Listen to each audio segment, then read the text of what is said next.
Yes, good morning, students. So this is our last lesson for the chapter Microorganism, a friend or a foe. So in earlier class, we discussed many different preservatives. Some were natural and some were chemical. And in this class also, we are going to study some of the methods that is used for preservation of food.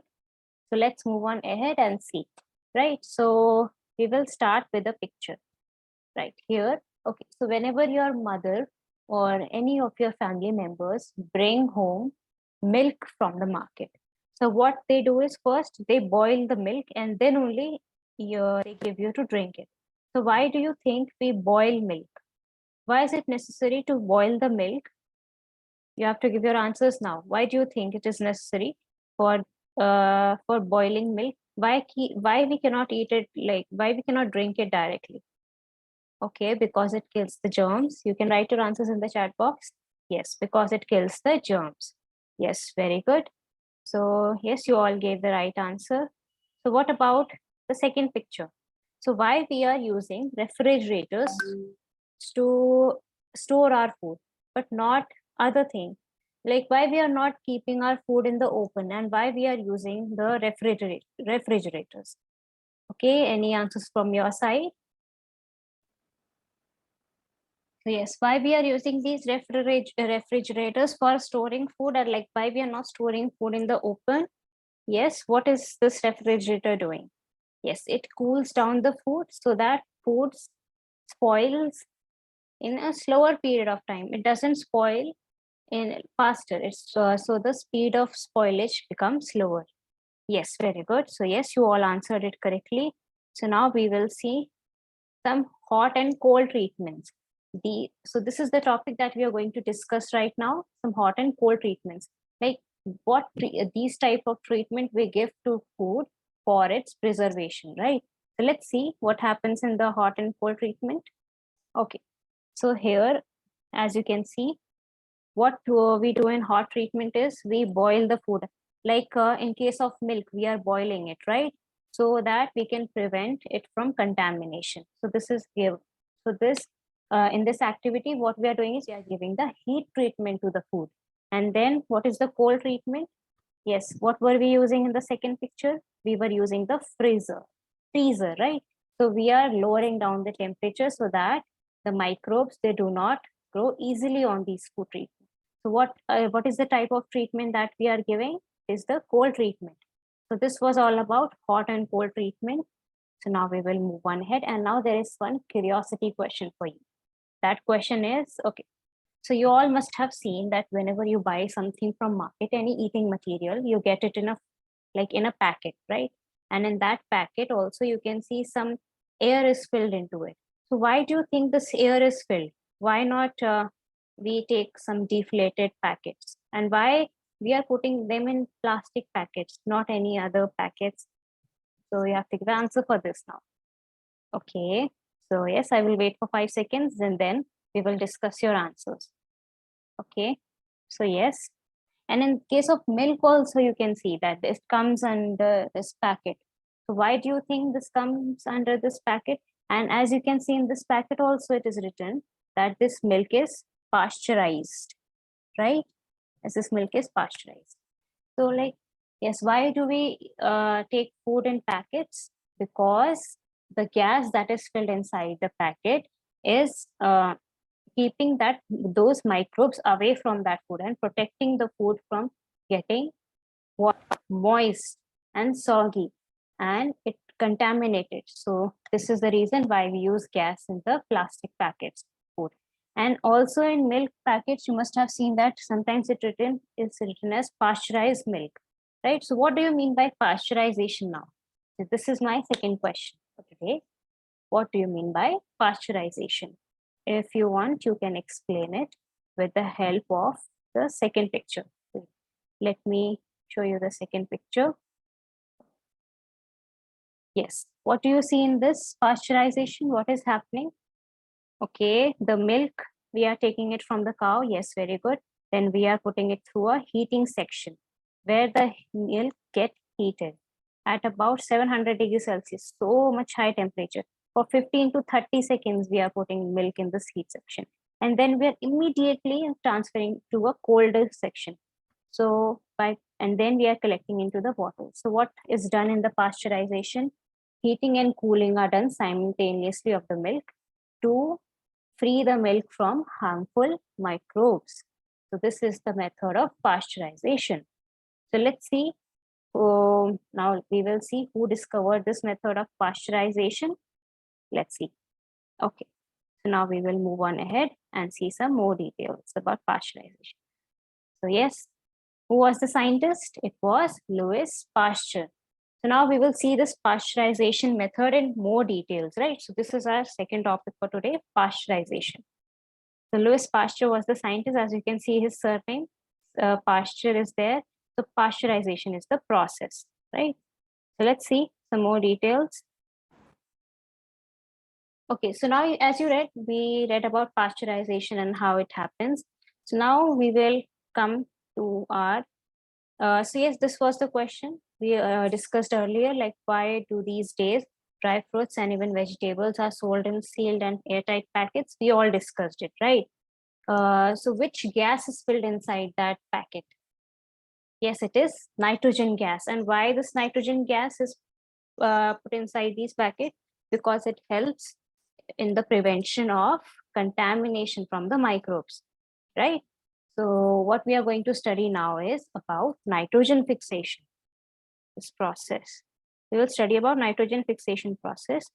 So let's move on ahead and see. We will see some more details. As in the earlier class, we studied that there are certain bacteria in the soil present that helps in the nitrogen fixation process. What were the bacteria named as? Rhizobium, right? Rhizobium bacteria were there. And these are the bacteria. They help in what? Nitrogen fixation in soil, and they are in the symbiotic relationship with the root nodules, right? Like they are getting nutrition from the root nodules and they are providing nutrition to the root nodule. So both are getting benefited. That's why we say that they are in a symbiotic relationship in which both are getting equally benefited.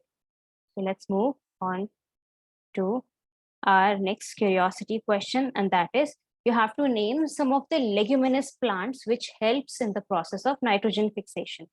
Some leguminous plants. What are some leguminous plants? Yes, as you can see, the kidney plant, kidney bean plant is there. Yes, very good. So you all answered it correctly. Now we will move on ahead and see some more details. And one more question is there about this nitrogen fixation topic, that is, you have to name any two biological nitrogen fixers. For this, I will not give you the answers. You have to find it on your own. We also discussed this in the previous class, and after finding, you have to write your answers in the chat box. Okay, so I will give you 5 seconds. If you will write it, it's fine. If not, then we will discuss it in the next class. Okay, yes, I can see the right responses. Yes, very good. So now moving on to our third topic.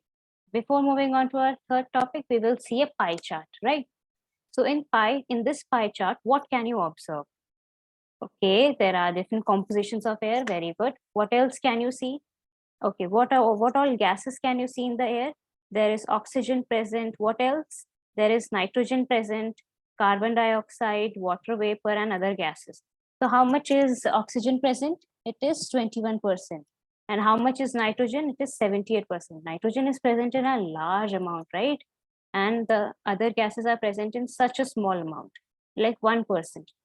So as you all now know, nitrogen is present in a large amount.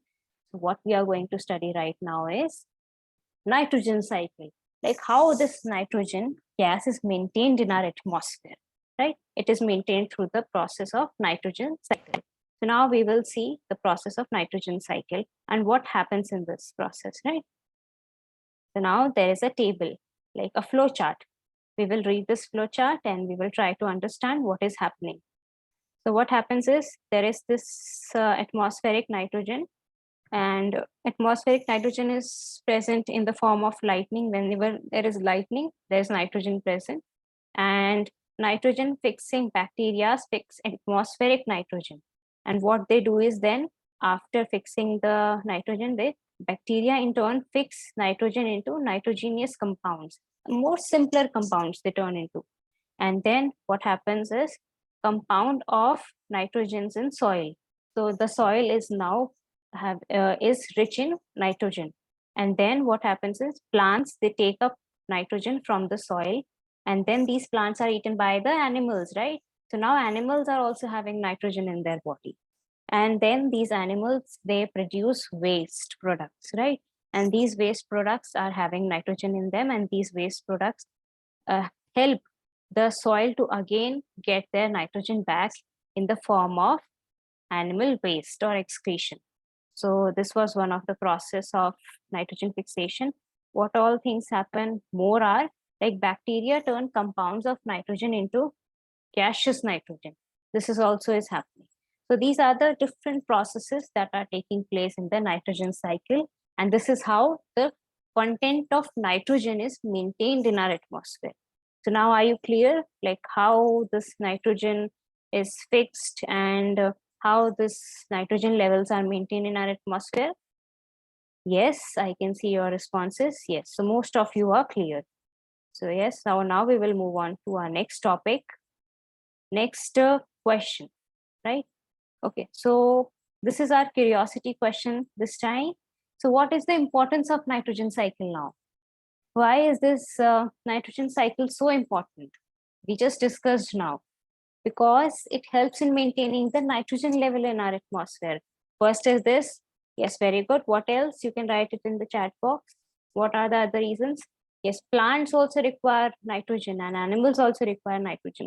So to get this nitrogen cycle needs to happen. Yes, very good. So yes, you all are right. So now coming on to the recapitulation part. Today we studied about various and different methods. Like we studied about heat and cold treatments, pasteurization method, nitrogen fixation, and nitrogen cycle. So these were the different methods we discussed. Now coming on to your homework, these 3 questions that you have to solve in your notebooks.